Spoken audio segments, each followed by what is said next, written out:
There are three groups that can't donate to political parties: tobacco, terrorists, and developers, right? So we're in the category of big tobacco and terrorists, right? Like that's what we are. Yeah. Like we're singled out. It's hard from a branding and reputation point of view. You're already on the back foot, right? But it's important, right? As I said, we're playing the long game. So for us, the brand and reputation is super important, and you don't always get it right. I mean, we're not going to say that we are just amazing. Of course, it's we jackhammer on 7 o'clock in the Sometimes morning. annoying. And there's dust, and trucks hit the car across the road. That happens, right? That happens. Our job is just to manage that and just try to minimize that from happening. Yeah, sure. As I said before, we're not. These buildings aren't. It's not an IKEA set, right? There are 100 different subcontractors minimum that all have to come together and put a building together, right?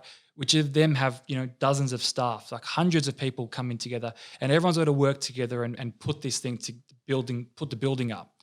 Of course, things are going to go wrong.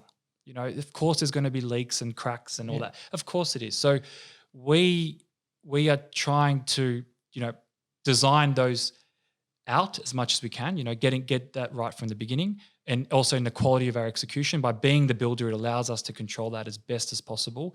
But also, we've got a team that stays after to manage that. Hey, we are everything. We're the designer, we're the developer, we're the builder, and we're the support team that stays in there for 7 years after you're gone, and we're the building manager. Yeah.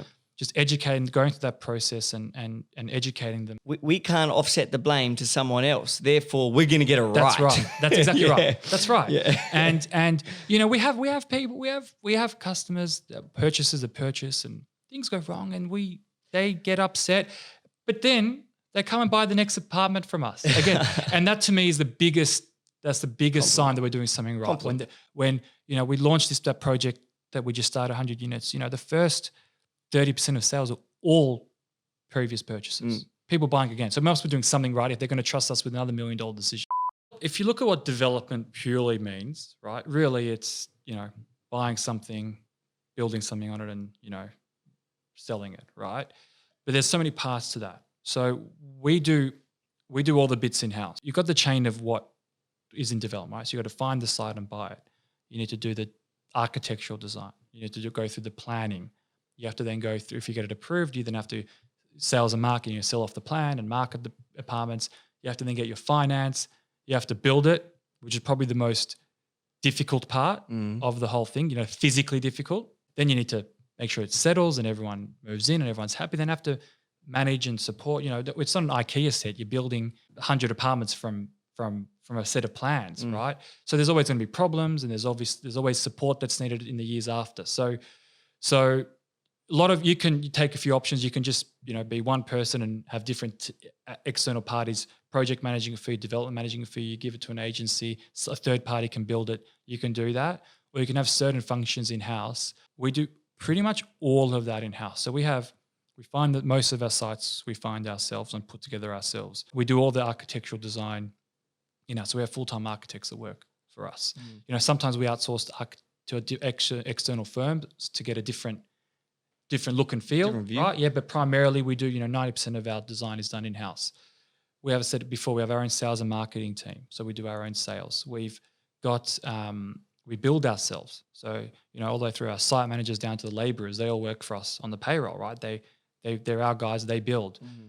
We then do the building management after it, right? We do the construction design. So we do all that in-house. And why? 2 reasons. Or multiple, but the 2 ones that come straight to mind. One, look, we're not control freaks, but I think by having control of that process, we can deliver exactly the product that we want. We're not relying on anyone else to potentially slow us down or stop us from, achieving what we want to achieve. So that's probably the main reason. The other reason is when we look at sort of the long term, if we can do from beginning to end, it's really a service, right? So we don't have many customers because really our customers are people that buy our apartments. So there's not that many, right? But to give them that service, to have from beginning to end, it gives us the best chance to give the best service. So, and a lot of people think it's to save money. No, it probably costs us more to do it in-house, right? Probably costs us more, and obviously it's more of a management exercise. There's more people.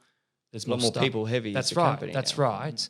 But in the end, every The time fixed we costs go, are high, are much that's higher. right. Exactly right. So every time we go back and evaluate an arm of it to say, do we really want to do this in house? We always come back to, look, here are some good examples of why, if we didn't have it in house, what could have gone wrong or could have gone differently. And we always come back to, we need this. We want to have this function in house because we get a much better outcome in the end. It's evolved over time, right? So the company didn't start like that. No. Because that would be too cost heavy for a new developer. You couldn't start like that. You could go and shut shop and start a new development business like that if you have the experience of being a developer, but you couldn't start like that. It's just something that's evolved over time. But it's we don't leave it that way just because that's how it is. We still evaluate it and we agree that this is the right model for us. As exciting as it sounds to be in development, it's got a lot of challenges and difficulty. It's a great business to be in. I love it. It's a very difficult business it's difficult. from what I've learned today. That's right. So definitely, start small. I think having an understanding of delivery is a really important thing. So that's the actual. What do you mean by that? Delivery is it's a good thing to find a site and get an approval and all that, but actually turning it from, a house into a duplex or from 5 houses into 100 apartments or whatever it is, that actual physical build with construction and the detail around that's the hardest and obviously the riskiest part. It's just being smart, working smart. I think that's a really important thing. Hours don't mean anything. I mean, hours are important. You've got to work the hours in any business, but hours don't mean productivity and hours don't mean growth or success. You've got to work really smart. So the most lethal combination, like in a good way, is smart and long hours. Yeah. Long hours and smart. That was long actually hours. the topic of our morning meeting with the CUB team this morning. If you can work smart and roll the sleeves up, you're unstoppable. You're fucking rolling. That's right. And just I think play the long game. It's you've got to play in any business. You've got to play the long game. You've got to think. Enjoy the ride. That's right. The little setbacks along the way. If you go too hard too quickly to try to find the silver bullet, anyone that's been doing this for more than half a minute will tell you that the silver bullet does not exist. We get lucky along the way on certain deals and transactions, of course. But if you play the long game and you do that smart and work your ass off, you can't go wrong.